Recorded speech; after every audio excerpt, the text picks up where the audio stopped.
नमस्कार। आज इस बात का विश्लेषण करेंगे कि आखिर पाकिस्तान ने भारत के ऊपर जब ऑपरेशन सिंदूर चल रहा था उस दौरान पाकिस्तान की तरफ से कम 800 सर्विलांस ड्रोन भारत की तरफ भेजे गए।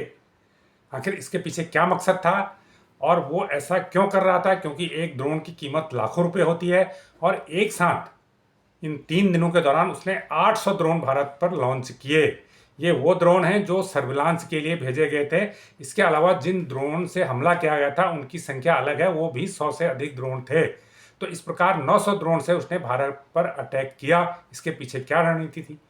देखिए, जो आर्म्ड ड्रोन थे पाकिस्तान की तरफ से लॉन्च किए गए थे वो तुर्की से मिले हुए थे।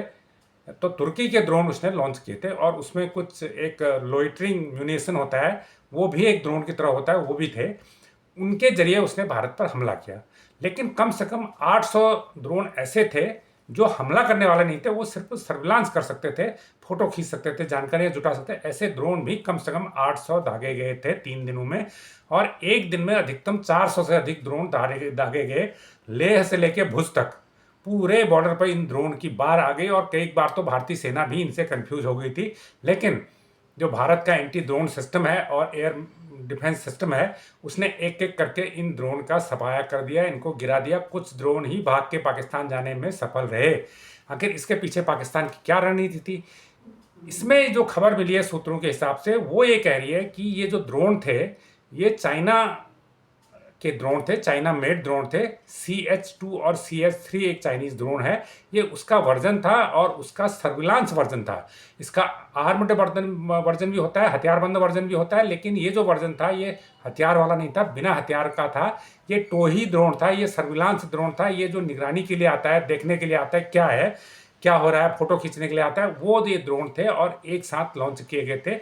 दरअसल जब से ड्रोन चाइना में बने हैं उसके बाद चाइना ने इसकी टेक्नोलॉजी पाकिस्तान को भी दे दी थी और पाकिस्तान इनको अपने देश में भी बना रहा है।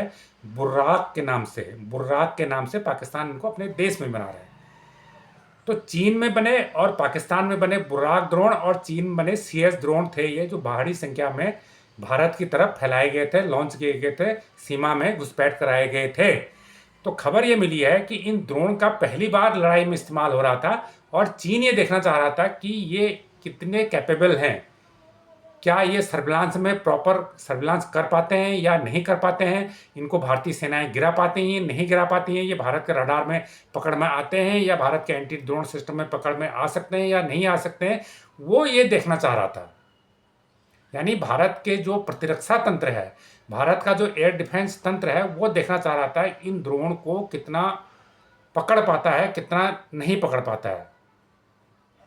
दूसरे, वो ये देखना चाह रहा था कि ये जो सर्विलांस का काम करने के लिए इनको लगाया गया है वो काम ये कर पाते हैं नहीं कर पाते हैं। लेकिन भारत का जो एयर डिफेंस सिस्टम था, भारत को जो सर्विलांस सिस्टम था, उसने इन ड्रोन को एंट्री पॉइंट पर ही पकड़ लिया। जब एंट्री पॉइंट पर ही पकड़े गए तो इनको मार गिराया गया और कुछ ड्रोन को पीछे जो रिमोट से पायलट कंट्रोल कर रहे थे उनको वापस बुला लिया गया, कुछ बच के वापस चले गए। अब सवाल ये उठता है कि जब ड्रोन एंट्री पॉइंट पर पकड़ में आ गए तो सर्विलांस कैसे कर पाएंगे? तो जो सर्विलांस करने का इनका जो दूसरा टारगेट था, जो मुख्य टारगेट था भी कह सकते हैं, वो टारगेट तो वैसे ही फेल हो गया। तो इस प्रकार ऑपरेशन सिंदूर में जो पाकिस्तान और चीन ने ये कोशिश की कि उसके जो ड्रोन हैं उनकी कैपेसिटी को परखा जाए, उनकी क्षमता को परखा जाए, वो प्रयास भी उसका पूरी तरह से फेल हो गया और वो ड्रोन जो है अपने मकसद में नाकाम हो गए। और बड़े पैमाने पर जब एक दिन 400 ड्रोन फैलाए गए थे तो पाकिस्तान की कोशिश ये भी थी कि वायुसेना इन पर फायरिंग अगर करती है तो पीछे उसके जो सिविल एविएशन विमान उड़ रहे थे, जिन्हें उसको बंद कर देना चाहिए था, उनको अगर कोई मिसाइल लग जाए तो अगर विमान का नुकसान होता है तो भारत को दुनिया में बदनाम करेगा। ये भी उसके पीछे एक साजिश थी।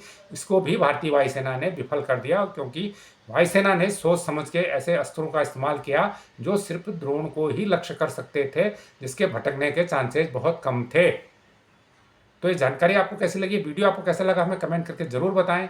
जो लोग इस चैनल को पहली बार देख रहे हैं वो इसको लाइक करें, सब्सक्राइब करें और शेयर भी करें। धन्यवाद।